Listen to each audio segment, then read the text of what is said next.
આપણે 6 પ્રકારના જુદા જુદા સ્વાદ અનુભવીએ છીએ, જેવા કે ખાટો, ખારો, તીખો, ગળ્યો, કડવો અને તુરો. આપણે જે ખોરાક ખાઈએ છીએ તેમાં એક સ્વાદ કે તેથી વધુ સ્વાદનું મિશ્રણ હોય છે. સ્વાદના આધારે આપણે ખાદ્ય પદાર્થોને ઓળખી શકીએ છીએ.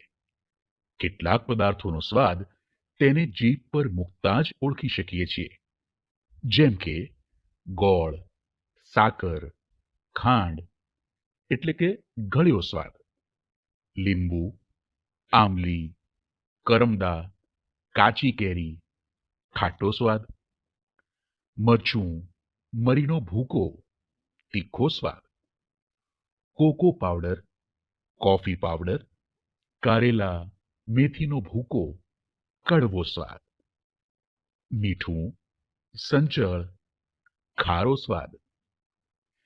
કેટલીક ખાવાની વસ્તુઓનો સ્વાદ જીભ પર મૂકવા છતાં તરત જ ખબર નથી પડતી, પરંતુ તેને ચાવવાથી જ તેનો સ્વાદ ખબર પડે છે, જેમ કે વરિયાળી, જીરું, અજમો, કચુકો વગેરે. કેટલાક પદાર્થોને તેની ગંધ દ્વારા પણ ઓળખી શકીએ છીએ, જેમ કે ગોળ, કેળા, જલેબી, નારંગી, દવા, ડુંગળી, લસણ, ચા, કોફી, સફરજન વગેરે. ઘણી દવાઓની ગંધ આપણને ન ગમતી હોય તેવું બની શકે, જેથી વ્યક્તિ તે દવા નથી લેતી. અને આથી જ ઘણીવાર નાના બાળકોને નાક બંધ કરીને દવા પી જવાનું કહેવામાં આવે છે. આપણે રોજ જુદા જુદા સ્વાદ ધરાવતા ખોરાકોનો ભોજનમાં ઉપયોગ કરીએ છીએ, જેથી ખોરાકમાં આપણી રુચિ જળવાઈ રહે છે.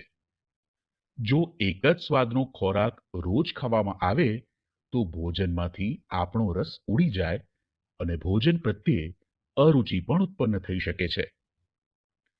જુદા જુદા પ્રકારના સ્વાદ આપણા ખોરાકમાં ભિન્નતા લાવે છે. આમ તો કયો સ્વાદ સારો તે બાબત જે તે વ્યક્તિ પર આધાર રાખે છે. એટલે કે કોઈને તીખા સ્વાદવાળી તો કોઈને ખારા સ્વાદવાળી, તો કોઈને ખાટા સ્વાદવાળી, તો કોઈને ગળ્યા સ્વાદવાળી વસ્તુઓ વધુ ભાવે છે. ઘણા લોકો કડવી કે તુરી વસ્તુઓ ખાતા નથી, તો કેટલાક લોકો આવા સ્વાદવાળી વસ્તુઓ સરળતાથી ખાઈ શકે છે અને તેમને તે ભાવતી પણ હોય છે. શીરો બનાવવામાં ખાંડ કે ગોળ નાખવામાં આવે છે, જેથી તે ગળ્યો બને. જો શીરામાં ખાંડ કે ગોળ ન નાખીએ તો તે ભાવે જ નહીં. એ જ પ્રમાણે મીઠું નાખ્યા વગરની ખીચડી પણ ન ભાવે અથવા ઓછી ભાવે. જ્યારે આપણને શરદી થઈ હોય ત્યારે આપણું નાક બંધ થઈ જાય છે, તેથી કેટલાક ખોરાકનો સ્વાદ આપણે ઓળખી શકતા નથી. મિત્રો, જીભ એ આપણી સ્વાદની ઇન્દ્રિય છે. તેમાં વિવિધ પ્રકારના સ્વાદ પારખવા માટેની સ્વાદેન્દ્રિય હોય છે, જે આપણને સ્વાદ પારખવામાં મદદ કરે છે. જીભનો સૌથી આગળનો ભાગ ખારો, તેના પછીનો ભાગ ગળ્યો, ડાબી જમણી બાજુનો ભાગ ખાટો અને પાછળનો ભાગ કડવો સ્વાદ ઝડપથી ઓળખી શકે છે. અર્થાત જીભનો જે તે ભાગ ચોક્કસ સ્વાદને ઝડપથી ઓળખી કાઢે છે. આમ કડવી વસ્તુ જીભના આગળના ભાગમાં મૂકતા તે ઓછી કડવી લાગે છે, જ્યારે જીભના પાછળના છેડે કડવી વસ્તુ મૂકતા જ તરત જ તેના કડવા સ્વાદનો અનુભવ આપણને થાય છે. આપણા મોંના અન્ય ભાગો જેવા કે જીભની નીચે, હોઠ કે તાળવા પર કોઈ વસ્તુ મૂકવામાં આવે તો આપણે કોઈ સ્વાદ ઓળખી શકતા નથી, કેમ કે ત્યાં કોઈ સ્વાદેન્દ્રિય આવેલી નથી. આપણી જીભ સપાટ નથી, તેમાં દાણા દાણા જેવું કંઈક દેખાય છે. આપણી જીભ ઉપર સતત ચીકણું પ્રવાહી રહેલું જોવા મળે છે. જો જીભને કપડાથી બરાબર સાફ કરીને તેની પર કોઈ વસ્તુ મૂકવામાં આવે તો તેનો સ્વાદ આપણે ઓળખી શકતા નથી, કારણ કે જીભ પર મૂકેલી વસ્તુમાં લાળ ભળે ત્યારે જ તે વસ્તુનો સ્વાદ સ્વાદેન્દ્રિય સુધી પહોંચી શકે છે અને તેને ઓળખી શકાય છે. કેટલીક વસ્તુઓના સ્વાદનું વર્ણન આપણે સરળતાથી કરી શકીએ છીએ, જેમ કે ડુંગળી તીખી, લસણ તીખું, વરિયાળી મીઠી, નારંગી ખાટી મીઠી, તરબૂચ મીઠું અને ટામેટું ખાટું. જ્યારે કેટલાક પદાર્થો જેવા કે આંબળા, કાકડી વગેરે જેવી વસ્તુઓના સ્વાદનું વર્ણન સરળતાથી નથી થઈ શકતું. કેટલીક વસ્તુ ખાવાથી આપણા મોઢામાંથી સિસકારો કે યમ જેવો અવાજ નીકળી જાય છે. ગરમ સૂપ, તીખું મરચું, કોફી, ચા વગેરે ખાતા કે પીતા સિસકારો નીકળે છે. ચોકલેટ, આઈસ્ક્રીમ, જલેબી, શરબત વગેરે ખાતા પીતા આપણા મોંમાંથી યમ જેવો અવાજ નીકળી જાય છે. આપણા મોંની અંદર લાળ ગ્રંથિઓ આવેલી છે, જેમાંથી લાળ રસનો સ્ત્રાવ થાય છે. આ લાળ રસ એટલે કે લાળ ખોરાકમાં ભળીને તેને પોચો બનાવે છે, તેમજ ખોરાકમાં રહેલ સ્ટાર્ચનું પાચન શરૂ કરે છે. આપણે જે કંઈ પણ ખાઈએ છીએ તે ચાવીને જ ખાઈએ છીએ. જો ખોરાકને માત્ર 2-4 વખત ચાવીને ગળી જઈએ તો તેમાં પૂરતા પ્રમાણમાં લાળ રસ ભળતો નથી. તેથી તે પોચો બનતો નથી અને પાચન કરવામાં તકલીફ પડે છે. આથી જ વડીલો આપણને ધીમે ધીમે અને સારી રીતે ખોરાક ચાવીને ખાવાનું કહે છે, જેથી તેના ઝીણા ઝીણા ટુકડા થાય તેમજ તેમાં યોગ્ય માત્રામાં લાળ ભળે અને તે પોચો બની જાય. લીલા જામફળ જેવી સખત વસ્તુ ખાતા શરૂઆતમાં તે સારું લાગે છે, પણ જેમ તેને વધારે ને વધારે ચાવવામાં આવે ત્યારે તેમાં લાળ ભળતા તેમાં રહેલા સ્ટાર્ચનું પાચન થતાં તે મીઠું લાગે છે. ખોરાકના પાચનની શરૂઆત મોંથી થાય છે. આપણે મોં વડે ખોરાક ખાઈએ છીએ ત્યાં તેના પાચનની શરૂઆત થાય છે. આપણા શરીરના જે અંગો પાચન ક્રિયામાં ભાગ લે છે તેને પાચન તંત્ર અંગ કહે છે, એટલે કે પાચન તંત્રના અંગ. મોંમાં ચાવીને પોચો બનેલો ખોરાક અન્નનળીમાં જઈને જઠરમાં જાય છે. જઠરમાંથી ખોરાક નાના આંતરડામાં અને ત્યાંથી મોટા આંતરડામાં જાય છે. આમ મોં, અન્નનળી, જઠર, નાનું આંતરડું, મોટું આંતરડું આપણા પાચન તંત્રના મુખ્ય અંગો છે. માનવ શરીર પણ એક જટિલ યંત્ર છે. જેમ યંત્રને કાર્ય કરવા માટે ઉર્જાની જરૂર પડે છે, તેમ આપણને પણ ખોરાકની જરૂર પડે છે. જ્યારે આપણને કંઈક ખાવાની જરૂરિયાત લાગે છે ત્યારે એમ કહેવાય કે ભૂખ લાગી છે. દરેક વ્યક્તિને ભૂખ લાગે ત્યારે અલગ અલગ અનુભવો થાય છે.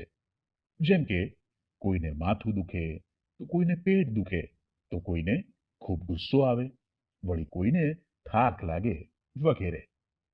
નાના બાળકોને ભૂખ લાગે ત્યારે તે ચીસો પાડે છે કે રડવા લાગે છે.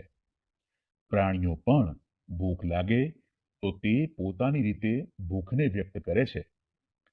આપણે ખોરાક વગર તો 1-2 દિવસ ચલાવી શકીએ છીએ, પણ પાણી વગર ન ચલાવી શકીએ, કારણ કે આપણા શરીરમાં પાણી ખૂબ અગત્યનો ભાગ ભજવે છે.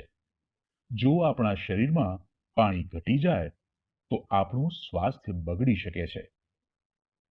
આપણે વિવિધ ક્રિયાઓ જેવી કે ઉઠવું, બેસવું, રમવું, ચાલવું, દોડવું વગેરે દિવસ દરમિયાન કરીએ છીએ, જેમાં વધતા ઓછા પ્રમાણમાં શરીરમાં રહેલી શક્તિ એટલે કે ઊર્જા વપરાય છે. એટલે આપણને સમયાંતરે ખોરાક અને પાણી લેવાની જરૂર પડે છે. આપણા ખોરાકમાં સ્ટાર્ચ ગ્લુકોઝ સ્વરૂપે રહેલો છે.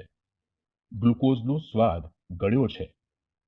તે બજારમાં પાવડર કે પ્રવાહી સ્વરૂપે પણ મળે છે. ગ્લુકોઝ શરીરને શક્તિ એટલે કે ઝડપથી ઊર્જા આપવાનું કામ કરે છે. માટે રમતવીરો રમત રમ્યા પછી ઝડપથી શક્તિ મેળવવા તેમજ થાક ઉતારવા ગ્લુકોઝનું પાણી કે લીંબુનું ખાંડવાળું શરબત પીવાનો આગ્રહ રાખે છે. બીમાર વ્યક્તિને ઝડપથી તાકાત આવે તે માટે ગ્લુકોઝના બાટલા ચડાવવામાં આવે છે. જે વ્યક્તિને વધુ ઝાડા ઉલટી થયા હોય તે વ્યક્તિમાં પાણી અને ક્ષારોનું પ્રમાણ ઝડપથી ઘટતું જાય છે, ત્યારે તેને ખાંડ મીઠાનું પાણી આપવામાં આવે છે.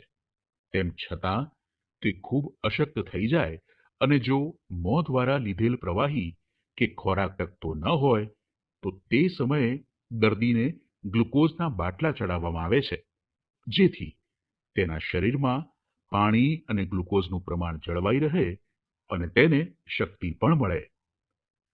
ગ્લુકોઝની આ ઉપયોગિતાના કારણે જ શાળા, મહાશાળા, મોટી ઓફિસ વગેરે જગ્યાએ પ્રાથમિક સારવાર પેટીમાં ગ્લુકોઝ રાખવામાં આવે છે. આ ગ્લુકોઝ પાવડર સ્વરૂપે હોય છે, જ્યારે ગ્લુકોઝની બોટલમાં તે પ્રવાહી સ્વરૂપે હોય છે. આ બોટલમાં શુદ્ધ પાણીમાં ગ્લુકોઝ ઓગાળેલો હોય છે. આ બોટલમાંથી એક નળી ખાસ પ્રકારની સોય જોડે જોડેલ હોય છે. આ સોયને માણસના હાથમાં દાખલ કરવામાં આવે છે. બોટલને દર્દીની બાજુમાં થોડીક ઊંચાઈ ઉપર ઊંધી લટકાવવામાં આવે છે અને જરૂરિયાત પ્રમાણે તેમાંથી થોડું થોડું પ્રવાહી માણસના શરીરમાં સોય દ્વારા જવા દેવામાં આવે છે.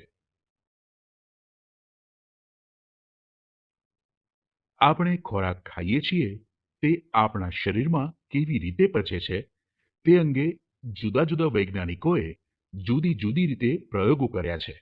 આ પૈકી ડોક્ટર બ્યુમોન્ટે કરેલા પ્રયોગ અને અવલોકન ખૂબ જાણીતા બન્યા છે. તેઓ તેમની પાસે આવતા એક સૈનિકના પેટમાંથી થોડુંક પ્રવાહી કાઢી લઈ તેમાં ખોરાકના વિવિધ નમૂના મૂકતા અને તેને પેટના તાપમાને એટલે કે 30 ડિગ્રી સેલ્સિયસ જેટલા તાપમાને રહેવા દેતા અને તે કેટલા સમયમાં પચે છે તેની નોંધ કરતા. વળી આ સાથે જ તે પેટમાં તે જ ખોરાક કેટલા પ્રમાણમાં પચે છે તેની નોંધ પણ કરતા હતા. તેમણે કરેલ અવલોકન પૈકીનું એક અવલોકન અહીં કોષ્ટકમાં મૂક્યું છે.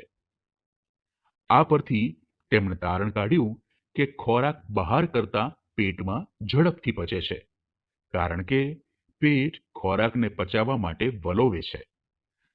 વળી તેમણે એ પણ નોંધ્યું કે જ્યારે વ્યક્તિ દુઃખી હોય ત્યારે ખોરાકનું પાચન સરખું થતું નથી. પેટમાં રહેલો પાચક રસ દાહક હોય છે અને તેથી જ જ્યારે આવો પાચક રસ વધુ માત્રામાં ઉત્પન્ન થાય ત્યારે પેટમાં બળતું હોય છે, જેને આપણે એસિડિટી કહીએ છીએ.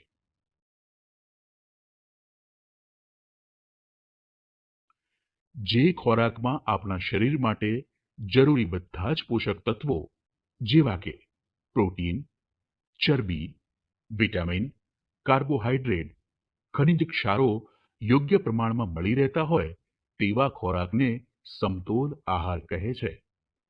આપણું શરીર સતત વિકાસ પામે છે. તેના કેટલાક કોષો સતત નાશ પામે છે અને કેટલાક નવા બને છે. આપણે સતત વિવિધ ક્રિયાઓ કરીએ છીએ, જેમાં પણ ઊર્જા કે તાકાતની જરૂર હોય છે, જે આપણને પૌષ્ટિક આહાર દ્વારા જ પ્રાપ્ત થાય છે. માટે આપણે પોષક આહાર લેવો જોઈએ. જે બાળકોને આવો પોષક આહાર નથી મળતો તેના હાથ અને પગ પાતળા અને પેટ માટલા જેવું થઈ જાય છે. આવા બાળકો કુપોષણનો ભોગ બને છે અને તેમનામાં રમવા માટેની તાકાત પણ નથી હોતી. જે બાળકો પોષક આહારની જગ્યાએ તળેલા, તીખા, ચીઝ, બટર, આથાવાળા ખોરાકનું સેવન કરતા હોય તે બાળકોના શરીર જાડા અને બેડોળ બની જાય છે. તેઓ બેઠાડું જીવન જીવવા લાગે છે અને આળસુ પણ બની જાય છે. આથી જ આપણે સ્વસ્થ રહેવા માટે સમતોલ આહાર લેવો જોઈએ. તંદુરસ્ત રહેવા માટે સમતોલ આહાર સાથે યોગ્ય પ્રમાણમાં કસરત પણ જરૂરી છે. આપણા દાદા દાદી જ્યારે આપણી ઉંમરના હતા ત્યારે તેઓ ઘરમાં રાંધેલો ખોરાક ખાતા હતા. તેઓ શાકભાજી, ફળ અને દૂધનો ખોરાકમાં ઉપયોગ વધુ કરતા હતા. તેઓ ખોરાક પણ વધુ પ્રમાણમાં લેતા હતા કારણ કે તેઓ શારીરિક શ્રમ પણ વધુ કરતા હતા. બાળમિત્રો, આપણા દેશના ઘણા બાળકોને પૂરતા વિકાસ માટે યોગ્ય આહાર મળતો નથી. આથી આવા બાળકો નબળા હોય છે અને વારંવાર બીમાર રહે છે. યોગ્ય અને પૂરતો આહાર મેળવવો એ દરેક બાળકનો હક છે. પરંતુ ઘણા બાળકો આ હકથી વંચિત રહે છે કારણ કે તેમના માતા-પિતાની આવક ઓછી હોય છે અને આવા ઘરમાં બાળકોની સંખ્યા પણ વધારે હોય છે. ઘણી વખત અમુક લોકોને બારેમાસ રોજગાર મળતો નથી અથવા તો તેમને કામનું વળતર ખૂબ જ ઓછું મળતું હોય છે અથવા તો તેઓ વ્યસનમાં બધા રૂપિયા વેડફી નાખે છે. આથી આવા ઘરના બાળકોને યોગ્ય પ્રમાણમાં જરૂરી ખોરાક મળતો નથી અને પરિણામે આવા ઘરના બાળકો ભૂખ્યા રહે છે.